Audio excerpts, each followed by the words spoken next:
Hello मेरे प्यारे बच्चों, क्या हाल चाल? बढ़िया सब। तो कैसे हो मेरे बब्बर शेर और शेरनियों? उम्मीद करते हैं आप सबकी तैयारी एकदम लाजवाब तरीके से चल रही होगी। तो प्यारे बच्चों, आप सबके बहुत सारे कमेंट्स आ रहे थे कि सर 2027 बोर्ड एग्जाम के लिए केमिस्ट्री के अंदर जितने इंपॉर्टेंट टॉपिक हैं एक बार करवा दीजिए, जिस तरह से फिजिक्स के अंदर आपने करवाया। तो जिस तरह से हमने फिजिक्स में इंपॉर्टेंट 100 टॉपिक करवाए थे, उसी तरह से आज केमिस्ट्री में पूरे बुक में से जितने इंपॉर्टेंट टॉपिक हैं उनको देखने वाले हैं। तो कॉपी और पेन के साथ बैठिएगा बच्चों, क्योंकि आज जितने भी प्रश्न को हम देखेंगे, जितने टॉपिक को देखेंगे, ये आपके बोर्ड एग्जाम में 100% पूछे जाने वाले टॉपिक हैं। याद रखना, 100 में 100% पूछे जाने वाले हैं और ये पूरे बुक में से पूछे जाएंगे। और यही बोर्ड एग्जाम में मेरे प्यारे रसगुल्लों आपके लिए रामबाण साबित होगा। याद रखना, रामबाण। तो आज हम पूरे बुक से 75 महत्वपूर्ण टॉपिक को देखेंगे, जो आपको अच्छे से देख लेना है, नोट कर लेना है। सॉल्यूशन कहां से मिलेगा सब कुछ बताएंगे, एकदम फेल करवा के। ठीक है ना? तो चलिए शुरू कर देते हैं प्यारे बच्चों। ठीक, एक एक टॉपिक को अच्छे से देखते चलते हैं।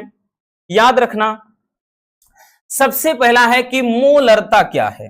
ठीक, इनका सॉल्यूशन तो वैसे चल ही रहा है वन शॉट में, लेकिन हमने ये जो करवाया इनको हम अलग से देंगे, याद रखिएगा। ठीक है, इसीलिए बोल रहे हैं। सबसे पहला है कि मोलरता क्या है। ठीक, मोलरता किसे कहते हैं, तो ये परिभाषा पूछा जाता है। अब इसमें जो फार्मूला आता है न्यूमेरिकल, उस पे पूछ लेता है।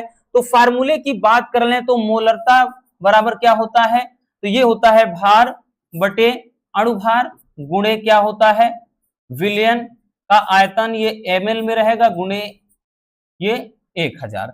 तो प्यारे बच्चों ये फार्मूला हो जाता है। इस पे थोड़ा याद रखिए, फार्मूला भी बता दे रहे हैं। दूसरा है मोललता। तो मोललता क्या हो जाता है, तो मोललता का जो फार्मूला होता है m डैश से भी दर्शा सकते हैं, ये होता है WM गुणे कैपिटल W, ये विलायक का भार, ये ग्राम में रहेगा, गुणे 1000। ये फार्मूला इस पे होता है। तो ये परिभाषा भी पूछता है बहुत ज्यादा। मोलरता, मोललता पूछेगा कि मोलरता की परिभाषा व इकाई लिखिए, इसी तरह से मोललता का भी, और साथ में मोल प्रभाज। मोल प्रभाज या मोल अंश को किससे लिखते हैं, इकाई यहां पे x से यहां पे लिखते हैं। अब इसमें जैसे मान लेते हैं दो घटक हैं a और b, तो जैसे एक का निकालना है तो जिसका कहे उसके मोलों की संख्या ऊपर लिख दो, नीचे दोनों के, जैसे Na और Nb हैं 2 मोल, एक ये हो गया। अब जैसे b का निकालना है तो काई b लिखिए, या xb इसको पढ़िए चाहे जो। तो इसको जैसे जिसका कहे उसके मोलों की संख्या ऊपर और नीचे दोनों का योग। ठीक है, ये फार्मूला। तो प्यारे बच्चों फार्मूले के साथ चल रहे हैं, इसलिए और भी ज्यादा आसान हो जाएगा काम। अगला है वाष्प दाब में अपेक्षिक अवनमन, ये भी परिभाषा पूछता है। तो वाष्प दाब में अपेक्षिक अवनमन को दर्शाते हैं P नॉट माइनस का PS अपान P नॉट, ये वाष्प दाब के अपेक्षिक अवनमन को दर्शाता है। ठीक है, और इसका राउल्ट के नियम के साथ जो संबंध होता है ना, राउल्ट का नियम, ये तो याद रखिएगा, बहुत ज्यादा इंपॉर्टेंट है बोर्ड एग्जाम के नजरिए से, ये वेरी वेरी इंपॉर्टेंट है। इसको तो बिल्कुल नजरअंदाज नहीं किया जा सकता। तो राउल्ट का जो नियम होता है ना प्यारे बच्चों, ये इसके साथ में जो संबंध होता है P नॉट माइनस का PS अपान P नॉट बराबर N अपान small n plus capital N। Small n क्या है, विलय के मतलब मोलों की संख्या, कैपिटल N क्या है, विलायक के मोलों की संख्या। ठीक है, आई बात समझ में? तो चलिए पहले इतना नोट कर लीजिए।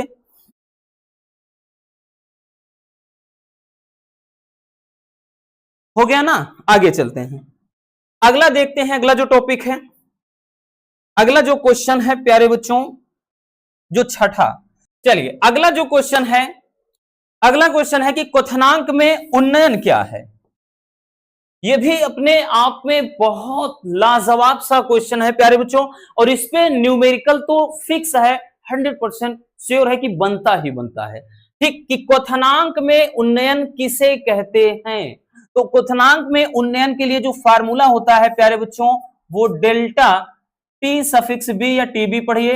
डेल्टा टीबी बराबर ये होता है 1000 गुणे के बी गुणे स्मॉल डब्ल्यू अपान क्या होता है एम गुणे कैपिटल डब्ल्यू। ये आपका फार्मूला हो जाता है।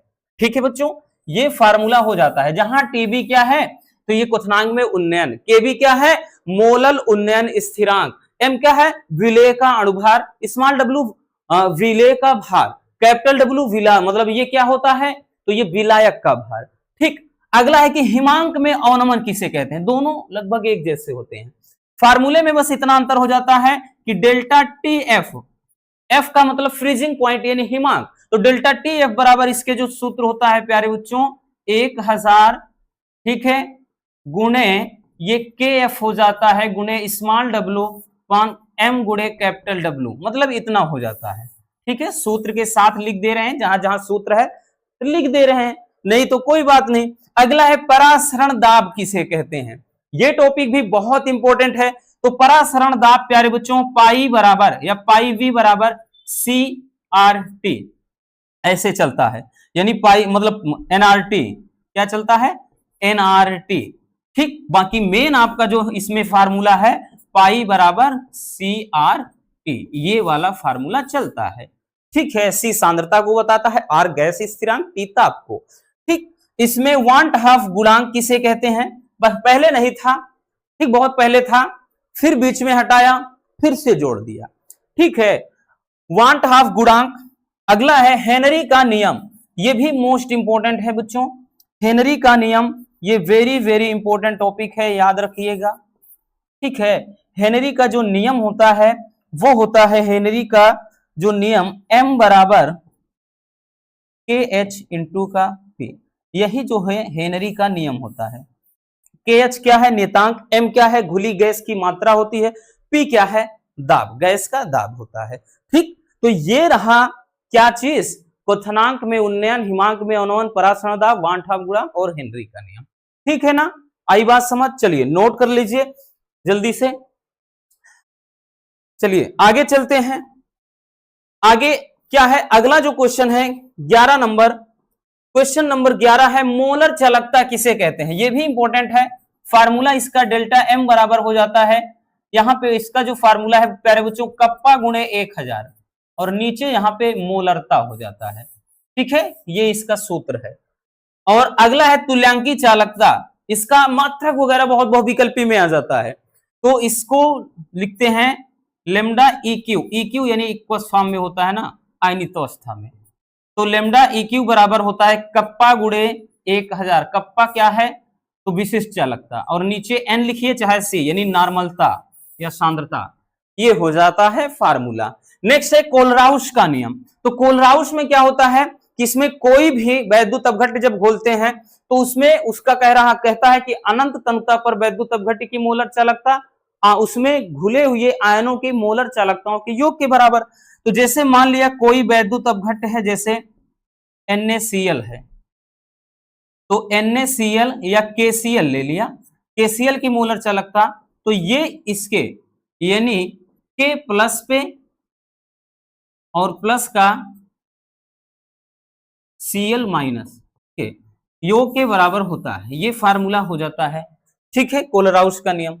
और ये तो बच्चों वेरी वेरी इंपॉर्टेंट है बोर्ड एग्जाम के नजरिए से, जो सबसे ज्यादा महत्वपूर्ण है हम उनके सामने लिख दे रहे हैं, ये सबसे ज्यादा इंपॉर्टेंट है।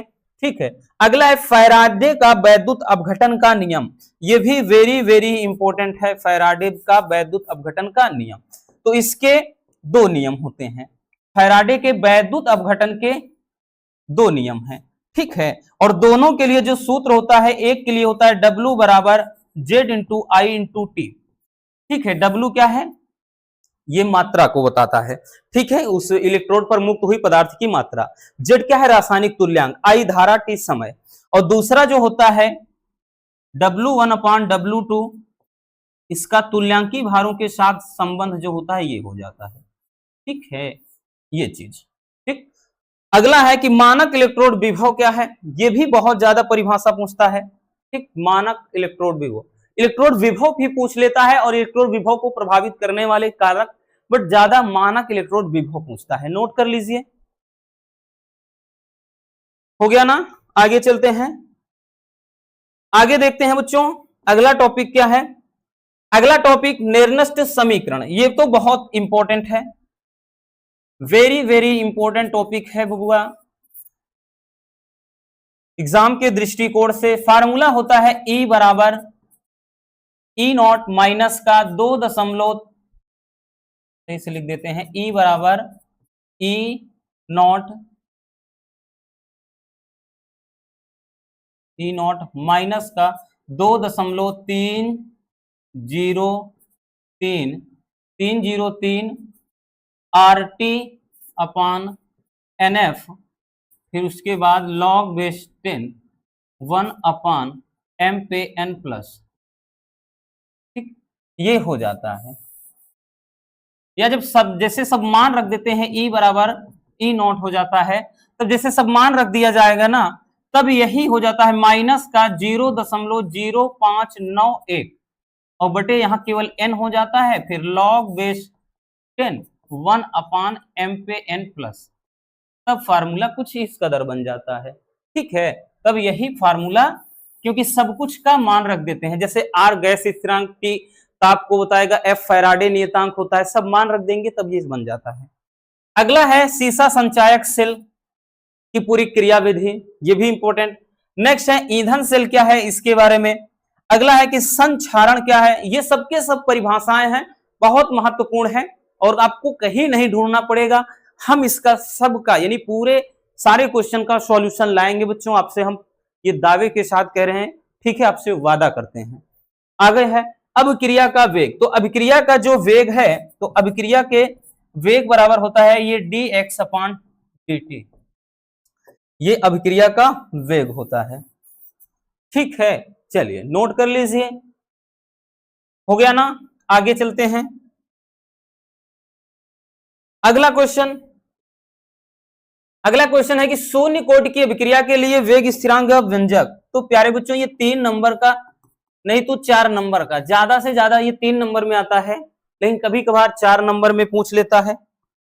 तो शून्य कोटि के लिए वेग अभिक्रिया के वेग स्थिरांक का व्यंजक जो होता है k बराबर x अपान p होता है, ये फार्मूला, इसी का व्यंजक निकालना। नेक्स्ट है कि प्रथम कोटि की अभिक्रिया के लिए, तो प्यारे बच्चों ये भी उतना ही इंपॉर्टेंट है और ये तो 4 से 5 नंबर का आता है।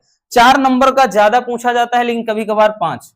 तो इसके लिए जो फार्मूला होता है वो होता है k बराबर 2.303 अपान p, उसके बाद log base 10 a upon a minus x, ये फार्मूला हो जाता है।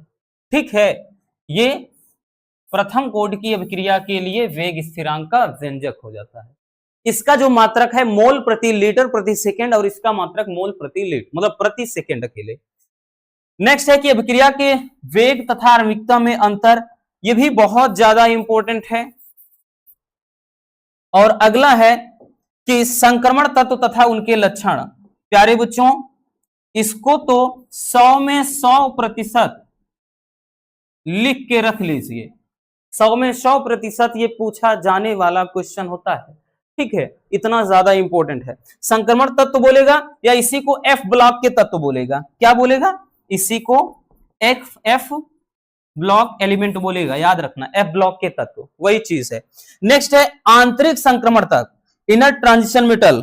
ठीक है, तो ये भी इंपॉर्टेंट, जितना इंपॉर्टेंट ये है प्यारे बच्चों उससे मतलब उतना ही ज्यादा ये भी है।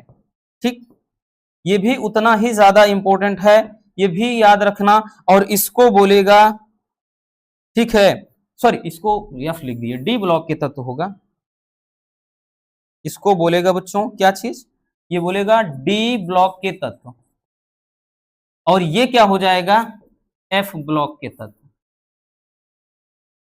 ठीक है, ठीक, क्योंकि एस और पी ब्लॉक आपका जो हट गया है, केवल डी ब्लॉक और एफ ब्लॉक है। तो डी तथा एफ ब्लॉक है तो संक्रमण तत्व कहेगा या डी ब्लॉक के तत्व कहेगा उसके लक्षण। फिर कहेगा आंतरिक संक्रमण तत्व या फिर एफ ब्लॉक बोलेगा। ठीक है, आई बात समझ में, नोट कर लीजिए। आगे देखते हैं, आगे देखते हैं अगला जो है प्यारे बच्चों, नेक्स्ट आपका जो क्वेश्चन है, लैंथेनाइड संकुचन या आकुंचन किसे कहते हैं, काफी महत्वपूर्ण है। लिगेंड तथा उसके प्रकार, ये भी इंपॉर्टेंट है, लिगेंड की परिभाषा बहुत ज्यादा पूछता है। नेक्स्ट उप मतलब संयोजकता का वर्नर सिद्धांत, ये तो अपने आप में बहुत लाजवाब है, 3 से 4 नंबर का आता है। ठीक, 100% पूछा जाने वाला क्वेश्चन, इसमें 3-4 क्वेश्चन बहुत इंपॉर्टेंट है कोऑर्डिनेशन कंपाउंड वाले चैप्टर में, यानी उपसा संयोजन यौगिक वाले में। एक है इसमें से ये, दूसरा आपका संयोजकता का आबंध सिद्धांत, वैलेंसी या वैलेंस बॉन्ड थ्योरी, ये भी काफी इंपॉर्टेंट है। ठीक है, संयोजकता का आबंध सिद्धांत 100 में 100% पूछा जाने वाला टॉपिक। इसके अलावा बच्चों एक CFT पूछा जाता है। ठीक है, याद रखना, क्रिस्टल क्षेत्र सिद्धांत, ये भी याद रख लेना, क्रिस्टल लिख लेना इसको भी, क्षेत्र सिद्धांत, तो क्रिस्टल क्षेत्र सिद्धांत ये भी आता है। अगला है आपका हैलो एल्केन तथा, मतलब इसमें हैलो एल्केन तथा इनके रासायनिक गुण, ये भी काफी इंपॉर्टेंट होता है। अब आपका यहां से हम सेकंड बुक में यानी सेकंड केमिस्ट्री में प्रवेश करेंगे, तो ये तो इंपॉर्टेंट है ही। ठीक है, यहाँ पे हैलो एल्केन व रासायनिक गुण लगभग हर साल पूछा जाता है, क्योंकि इस चैप्टर में है क्या, रासायनिक हैलो एल्केन, हैलो एरीन है, और उनमें नेमिंग जो रिएक्शन होती है कौन कौन सी हैं, चलिए देख लेते हैं। तो पहले नोट कर लीजिए, हो गया ना, आगे चलते हैं। इसमें नेमिंग रिएक्शन अभी देखेंगे, पहले देख लेते हैं। अगला टॉपिक है कि हैलो एरीन तथा रासायनिक, क्योंकि हैलो एल्केन है, एक हैलो एरीन है, तो हैलो एरीन, हैलो एल्केन में देखिए सिंपल सीधी सी संरचना चलती है, कार्बन की इस तरह से सीधी रचना। हैलो एरीन में वही चीज, साइकिल, जैसे बेंजीन वाली स्ट्रक्चर, इसके साथ में जैसे यहाँ Cl लगा दीजिए, तो ये हैलो एरीन हो गया, लेकिन इसमें कहीं पे Cl लगा दिए इस तरह से। ठीक है, तो ये हैलो एल्केन कहा जाता है।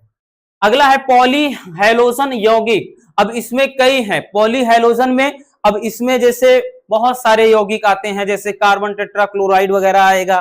ठीक है ना, तो इस तरह से इसमें पूछे जाते हैं। नेक्स्ट है उनके गुण वगैरह पूछा जाता है। ठीक, गुण वगैरह पूछा जाता है, जैसे होते नहीं कि इस चैप्टर में DDT वगैरह है, तो ऐसे कुछ होते हैं, इनके बात पूछा जाता है, इनका पर्यावरण मतलब सूत्र क्या है, पर्यावरण पर क्या प्रभाव पड़ता है, यही सारी चीज।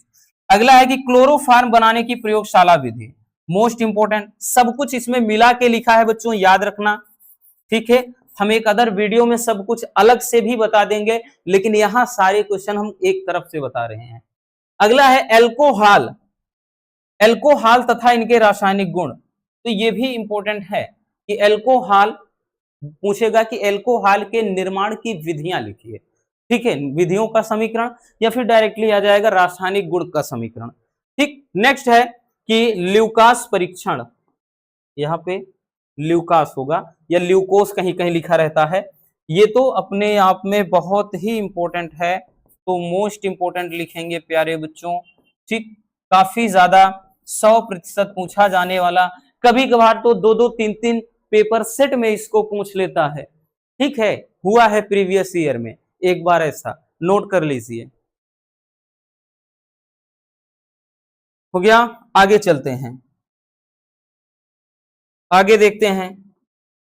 अगला जो क्वेश्चन है फिनॉल तथा उनके रासायनिक गुण। ठीक, फिनॉल क्या होता है कि जब हम बेंजीन के स्ट्रक्चर में OH यानी हाइड्रोक्सी समूह जब जोड़ देते हैं, फिनॉल होता है वो। ठीक है, यानी इस तरह से बेंजीन में OH जोड़ दिए, ये फिनॉल बन गया। तो इसके बनाने के मतलब जो बनाने की विधियां व रासायनिक गुण, ये भी इंपॉर्टेंट है। देखिए जितने आपके इस तरह से हैं सेकंड वाले में, बनाने की विधियां, रासायनिक गुण मतलब समीकरण या गुण, सारे इंपॉर्टेंट हैं। ठीक है, नेक्स्ट है कि फिनॉल बनाने की प्रयोगशाला विधि, ये भी इंपॉर्टेंट है। अगला ईथर तथा इनके रासायनिक गुण। ठीक है, और नेक्स्ट है कि डाई एथिल ईथर बनाने की, तो ये कुछ ज्यादा ही इंपॉर्टेंट है, ये आपका मोस्ट इंपॉर्टेंट है बच्चों। और इस चैप्टर में जो अगला है कि एल्डिहाइड तथा उनके रासायनिक गुण, ये भी इंपॉर्टेंट। देखिए जिस तरह से हमने बताया कि जो बनाने वाली विधियां हैं और रासायनिक गुण हैं, सबके सब इंपॉर्टेंट है, इतना याद रखना, नोट कर लीजिए। चलिए चलिए आगे देखते हैं अगला क्वेश्चन। अगला क्वेश्चन, फॉर्मेल्डिहाइड बनाने की प्रयोगशाला विधि, ठीक, ये भी इंपॉर्टेंट है, ठीक है ना, महत्वपूर्ण है। नेक्स्ट, बेंजेल्डिहाइड बनाने की प्रयोगशाला विधि। देखिए बच्चों, प्रयोगशाला विधियों में चार मतलब लगभग 4 से 5 ऐसी प्रयोगशाला विधि हैं कि जिनमें से एक तो फिक्स है कि डेफिनेटली है कि आना ही आना है, श्योर है। अगला है कीटोन तथा इनके रासायनिक गुण, ये भी इंपॉर्टेंट। ये जो चैप्टर है, क्योंकि आपका क्या है, हेलो एल्केन हेलो एरीन, फिर उसके बाद एल्कोहल फिनॉल ईथर है, फिर एल्डिहाइड कीटोन तथा कार्बोक्सिलिक एसिड। तो ये जो आपके टोटल मिला के 6 से 7 कंपाउंड बनते हैं, तो उनके बनाने की विधि और रासायनिक गुण का उतना ही ज्यादा महत्व है जितना आपका आपके परिवार में है ना। यानी ये इतने ज्यादा वैल्यूएबल हैं, इतने ज्यादा इनकी कीमत है जितना भाई जितनी कीमत आपके परिवार में आपकी है ना, याद रखना बच्चों। अगला एसीटोन बनाने की प्रयोगशाला विधि, ये भी इंपॉर्टेंट है, एसीटोन वाला इंपॉर्टेंट ज्यादा ही है। नेक्स्ट, कार्बोक्सिलिक अम्ल तथा इनकी विधि। और एक चीज आपको बता दें, अभी आप सुनिएगा, आपको एक चीज ये जानना बहुत जरूरी है, ये जितने भी टॉपिक हैं बनाने की विधि, या फिर हम यूं कह लें कि जो रासायनिक गुण हैं, मेरे प्यारे बच्चों याद रखना, ये सारे के सारे कितने नंबर के आते हैं, ये सारे के सारे 5 नंबर में आते हैं। कितने नंबर में? 5, यानी लॉन्ग वाले टॉपिक हैं अथवा करके आते हैं। तो समझ जाइए कि इनका कितना बड़ा रोल होता है, इसीलिए इनको बहुत अच्छे से हम करवाएंगे और पूरा दावे के साथ 100% गारंटी के साथ कह रहे हैं कि बस आपके अंदर वो काबिलियत होनी चाहिए। आप अगर ईमानदारी के साथ मेहनत करके देखेंगे तो हम इस कदर आपको बताएंगे, ठीक है ना, इस तरह से बस आशिकी का असर छोड़ जाएंगे। याद रखना कि कभी आप भूलोगे नहीं, ठीक, इतना आसान तरीके से बताएंगे हर एक टॉपिक को कि कभी नहीं भूलिएगा आप, याद रखिए। चलिए आगे देखते हैं, देख लीजिए इनको पहले। नेक्स्ट टॉपिक को देखते हैं प्यारे बच्चों, ठीक, क्योंकि फालतू के बहुत सारे बच्चे होते हैं ना, डरते हैं कि सर केमिस्ट्री में बहुत डर लगता है, रिएक्शन नहीं याद होते हैं, याद करना ही कहाँ है, ठीक है, हम हैं तो नहीं याद करवाएंगे। अगला है फार्मिक अम्ल बनाने की प्रयोगशाला विधि। अब देखिएगा इसमें कुछ परीक्षण वाली भी है, जैसे ल्यूकास परीक्षण आ गया, फिर आता है टालेन परीक्षण या टालेन अभिकर्मक, फेलिंग परीक्षण या फेलिंग विलयन भी आता है। तो टालेन अभिकर्मक और फेलिंग विलयन, ये दो के दोनों अपने आप में वेरी वेरी इंपॉर्टेंट टॉपिक हो जाते हैं, ठीक है। और नेक्स्ट है आपका एमीन तथा इनके रासायनिक गुण, एमीन तथा इनके रासायनिक गुण। एमीन वाला भी पिछले ही वर्ष यानी प्रीवियस ईयर में 5 नंबर में आया था बच्चों, ठीक है, पूछ लिया था एमीन के निर्माण की 5 विधियों का रासायनिक समीकरण लिखिए, या इनके बोल देगा रासायनिक गुण का यानी 5 रासायनिक समीकरण लिखिए, ऐसे पूछता है। अगला है कि एथिल एमीन बनाने की प्रयोगशाला विधि, तो ये भी इंपॉर्टेंट है, चलिए नोट कर लीजिए।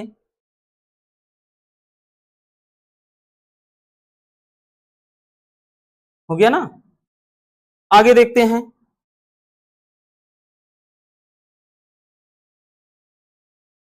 अगला है कि अब आपका लास्ट चैप्टर में आ जाए, लास्ट चैप्टर में बहुत सारी परिभाषाएं हैं, ठीक है ना, बट उसमें ध्यान देना कुछ इंपॉर्टेंट ही देखेंगे।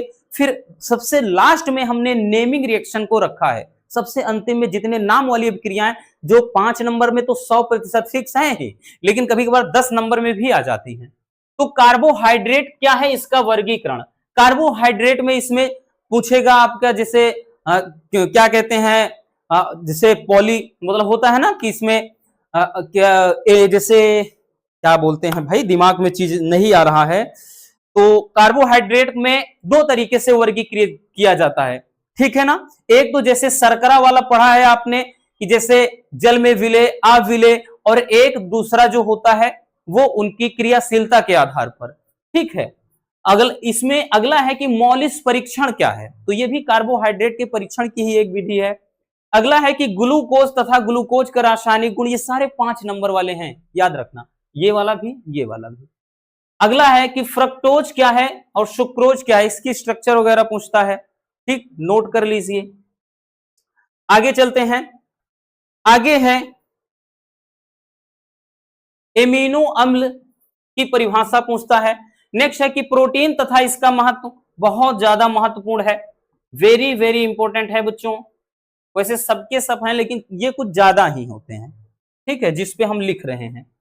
नेक्स्ट है एंजाइम क्या है, फिर हार्मोन्स। अगला विटामिन क्या है, और इसमें क्या है विटामिन और उसकी कमी से रोग, ये तो बहुत इंपॉर्टेंट है, ठीक है, कि दूबर पातर पिया में विटामिन की कमी है। भोजपुरी वाले भी क्या कमाल करते हैं, ये भी प्यारे बच्चों बहुत ज्यादा महत्वपूर्ण है। विटामिन क्या है, विटामिन जो होता है ना कि जल में घुलनशील, वसा में घुलनशील, ठीक है, A B C D E के जो होता है, ठीक, सारी विटामिन, और उनको मतलब उनकी कमी से रोग क्या होता है, उनके स्रोत क्या होते हैं, सब कुछ हम बहुत सिंपल तरीके से ट्रिक से बताएंगे, एकदम 100% आपके दिमाग में हम स्टोर कर देंगे। नोट कर लीजिए, हो गया। आगे चलते हैं, आगे देखिए, अगला है इसमें डीएनए की द्विकुंडलित संरचना, जिसको वाटसन तथा क्रिक सिद्धांत बोला जाता है। वेरी वेरी इंपॉर्टेंट है तो बायोलॉजी का टॉपिक, क्योंकि ये आपका बायोमोलिक्यूल है ही चैप्टर। भाई जैव अणु आपका लास्ट चैप्टर है केमिस्ट्री में, तो पूरा तो बायोलॉजी का ही हुआ ना, तो ये भी पूछता जाता है वाटसन तथा क्रिक सिद्धांत, जो कि ये बायोलॉजी में है लेकिन महत्वपूर्ण है। अगला है कि डीएनए तथा आरएनए में अंतर, देखिए ये भी बायोलॉजी का ही है, तो आपका फायदा हो जाएगा बायोलॉजी वालों का कुछ टॉपिक का यहाँ। अब देखिए जो नेमिंग रिएक्शन है, यहां से अब जो नाम वाली अभिक्रिया, यहां से जितना होगा प्यारे बच्चों, अब नेमिंग रिएक्शन चलेगा, नेमिंग रिएक्शन। अब नेमिंग रिएक्शन में ध्यान देना, सबसे पहले उड्ज अभिक्रिया है, फिर है उड्ज फिटिंग अभिक्रिया। देखिए एक और अभिक्रिया इसी में आती है, उड्ज अभिक्रिया, फिर उसके बाद एक होता है बच्चों फिटिंग अभिक्रिया,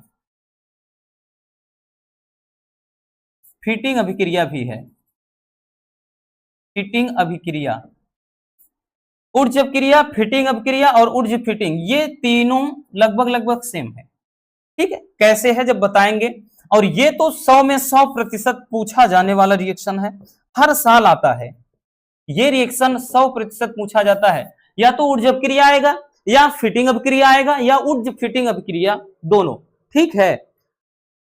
दोनों का मतलब ये, भाई जब क्या होता है हेलो एल्केन सोडियम से मिलता है उड्ज अभिक्रिया, एक हेलो एल्केन एक हेलोरिन जब सोडियम से क्रिया करता है तो फिटिंग अभिक्रिया, और जब याद रखना सॉरी यानी जब इसमें हेलोएरिन के 2 होंगे तो फिटिंग, और जब एक हेलो एल्केन का एक हेलोएरिन मिलके सोडियम से हाथ से क्रिया करते हैं तब ये उड्ज प्लस फिटिंग अभिक्रिया बनेगा। अगला है हुंसडी कर अभिक्रिया। देखिए सारे रिएक्शन तो इंपॉर्टेंट हैं ही बच्चों, फिर से बोल दे रहे हैं, नोट कर लीजिए, बाकी सबका सॉल्यूशन हम देंगे, परेशान ना रहिए। आगे देखते हैं, अगला है हैलोफार्म अभिक्रिया, ठीक है। नेक्स्ट राइमर टीमन या रीमर टीमन अभिक्रिया।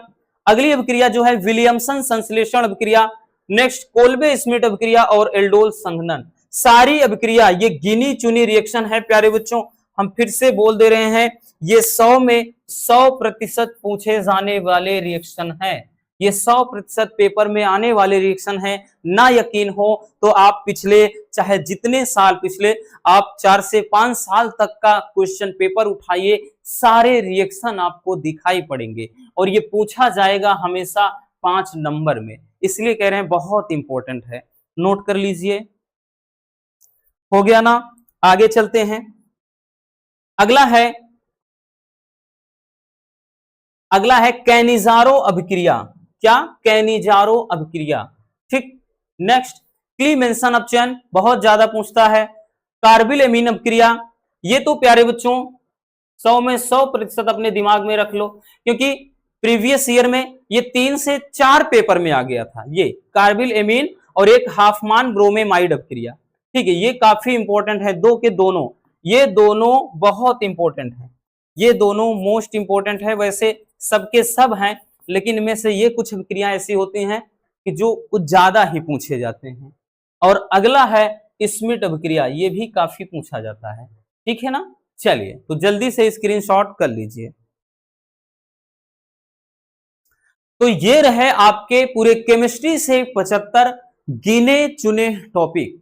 ऐसा नहीं है कि और नहीं है बच्चों, और भी बहुत सारे टॉपिक्स हैं, मतलब और भी बहुत सारे क्वेश्चन बन जाते हैं, एनसीईआरटी के क्वेश्चन होते हैं, थोड़ा घुमा फिरा कर देता है, तो उनको अपन प्रैक्टिस में सीखेंगे। लेकिन ये इतने एकदम ठोस वाले हैं जिनको आपको हर हाल में तो तैयार करना ही करना है।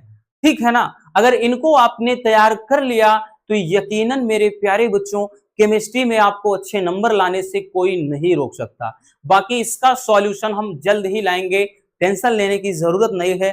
ठीक है ना, मिलते हैं किसी और शानदार टॉपिक के साथ। वीडियो अगर पसंद आई हो तो एक प्यार से लाइक कर देना, नए हैं तो चैनल को सब्सक्राइब जरूर कर लीजिए। Love you, bye bye, take care. हाँ, एक प्यारा सा कमेंट बॉक्स में छोड़ दीजिएगा।